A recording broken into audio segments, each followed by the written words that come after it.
I'm Sara Scott, and welcome to LUTV Sports Break, where we discuss interesting topics with our panel of sports reporters. To quote Michael Jordan, it starts with hard work and ends with champagne. In episodes 7 and 8 of The Last Dance, we received more insight into Jordan's mentality and his heartache. Plus, we got a glimpse at MJ's time on the diamond and learned how his old teammates roll with the punches on their journey to 6 championships. Panel, what are your thoughts on these episodes of the Docu-series? For me, these are definitely the episodes I wanted to see because no one really talks about the emotion that Michael had while he was on the court, but you finally got to see that, especially when his dad died. And I know that was such a big factor in his first stepping away from basketball. And it was insane to see people trying to pin his death on Michael, and it was just absolutely crazy. And just seeing that moment after he won his first championship without his dad, that it happened to be on Father's Day, which I thought was absolutely crazy. But him just cradle a basketball and just sob on the ground was a powerful moment for me. Yes, it was definitely different. And last night when I finally watched it, I was just thinking, like, man, like, it was on Father's Day. I never knew that, and just him saying, I had other things going through my mind, and him thinking about that, him winning it on that day, and him just not even necessarily celebrating, just letting it all just kind of go. Letting it all just go. And that's something about a guy like Michael Jordan, you just never seen that or heard. No, for sure. I completely agree, and I'm touched. And one of the big things from that is after his dad passed away, it led into his baseball career, and these couple episodes really touched on that. How do we feel about how his time on the diamond, as we said in the Well, okay. I feel like when people talk about Michael Jordan playing baseball, they kind of over-exaggerate that he was like super bad at it, but they talked about he had like a 13 to 14 game hitting streak, which is kind of hard to do for baseball players. But I'm just having to sit here and imagine learning your teammate is Michael Jordan, who is like a superstar in the basketball world, and now he's stepping into your world. I mean, that just had to be crazy for everybody involved. I just think, like you said, Emily, people are saying that Michael was bad at it, and a 13 to 14 game hitting streak is pretty hard for at any level. And after that, they said they started throwing him breaking balls, and he was swinging at every one of them, getting struck out.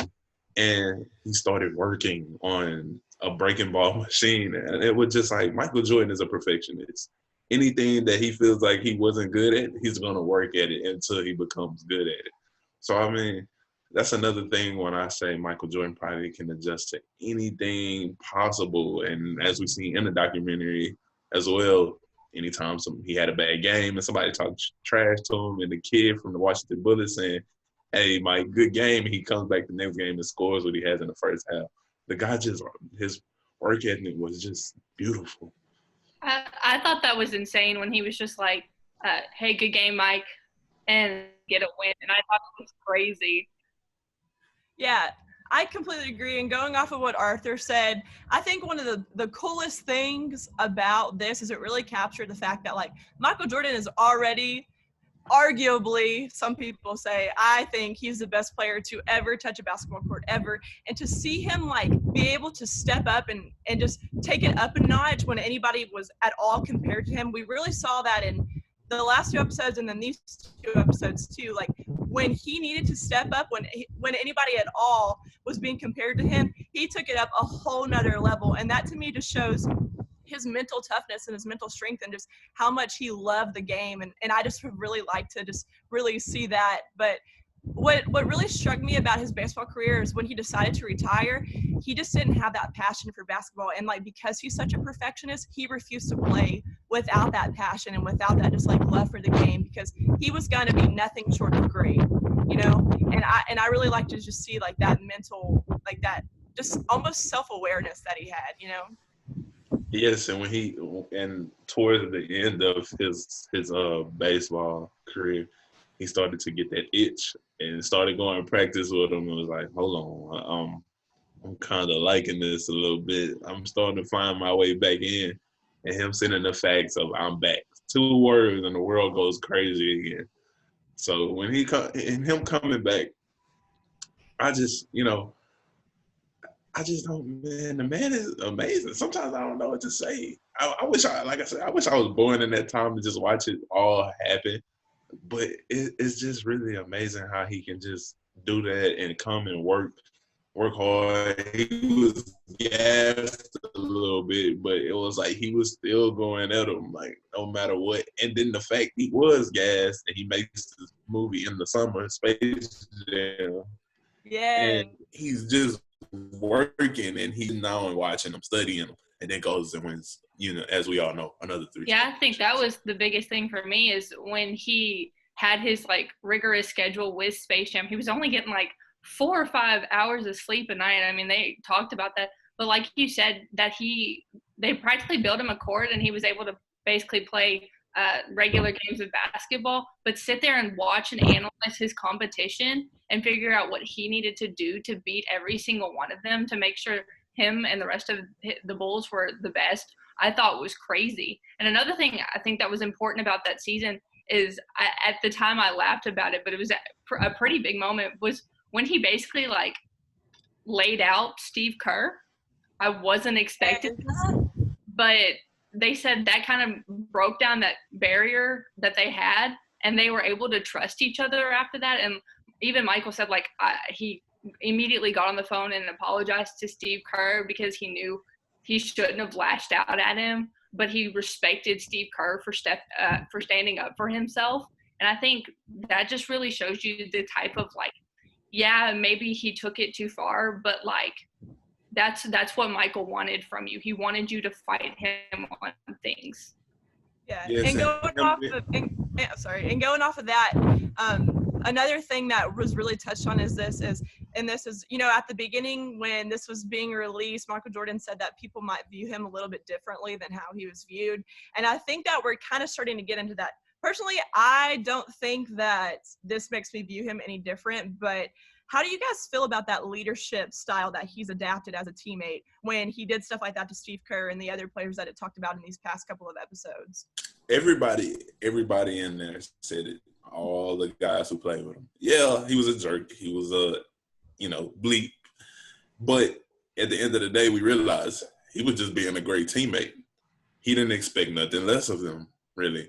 And I feel like nowadays we kind of guys that their teammates get away with anything and let them just be mediocre players. Michael Jordan pushed every single one of them, no matter what. Even the kid in '98, that Steve Burrell, when he brought him in, he was he was too nice. And I wanted him to come at me, be mean. And when the 2 years Michael took off, and, the Bulls were still pretty much contenders without him. It was the fact that even the 3 years before him being a jerk, him being the bad guy, he pushed every single one of them to be better for themselves and better as a team. And he just led those guys, even when he wasn't there necessarily. I know that kind of sounds dumb to say, but it was just he made his teammates better. So when he left, they were still good without him. And that's some things, we don't see without, so. And like you said a while ago, Michael is such a perfectionist, and I think already expects so much out of himself, and his fans and his teammates expect so much out of him. So, I mean, who are we to judge that he expects the exact same out of his teammates? It's just he wants what he wants in return what he is giving, and you can tell he gives every single bit of himself to the game, and he just wanted that respect and that in return from his teammates. Yeah, that's exactly right. He even says, he's if you ask any of my teammates, one of the first things he'll say is, he'll never ask me to do anything that he won't do. And he just expected that level. And I think about, not necessarily with just sports, with any situation I've been in, I like to think I have a pretty good work ethic, just to put it in perspective. And I expect the people around me to work as hard as I'm working. And so why should we expect anything different from him?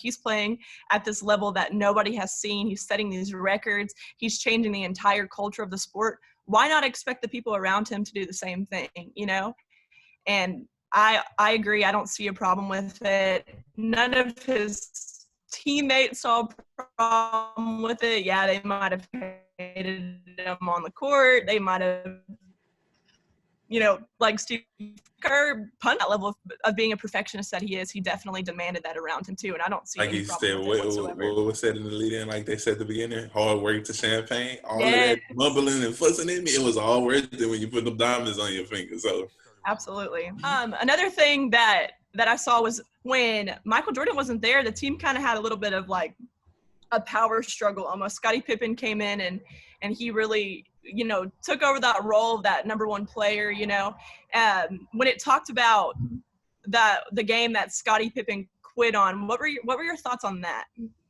I think that was a big deal at the time. Like Michael said, I mean, Scottie shouldn't have done it. And even Scottie said he regrets doing it, but he wouldn't have changed he wouldn't have changed doing it. He still felt like he needed to do it. And I think sometimes you need to have one of those moments to really turn yourself around and think. It was like a moment of reflection. For sure. Definitely. And I just would. I need to do something about it.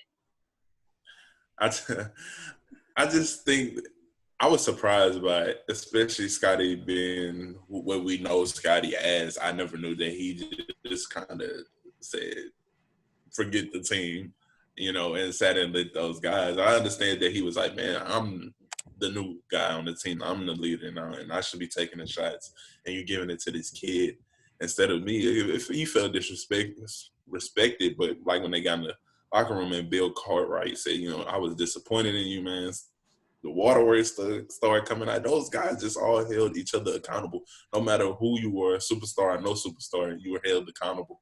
And I know he felt bad for that, but I think he started making up for it at the end of the series. Yeah, I completely agree. I think that after Michael Jordan left for his baseball career, I think that Scottie kind of got a little bit, like, because he had to step into that leadership role, he got a little bit more mouthy. But I think that he kind of earned that right with his play and with having to step into that leadership role. But I know that one thing is I'm really excited to see the next 2 episodes. I think that they just keep getting better and better. I'm going to need the series to just continue. But thank you guys for joining me today. And thank you for watching LUTV Sports, where we keep you in the game for every game. To see more content from LUTV News, follow us on Twitter and like us on Facebook.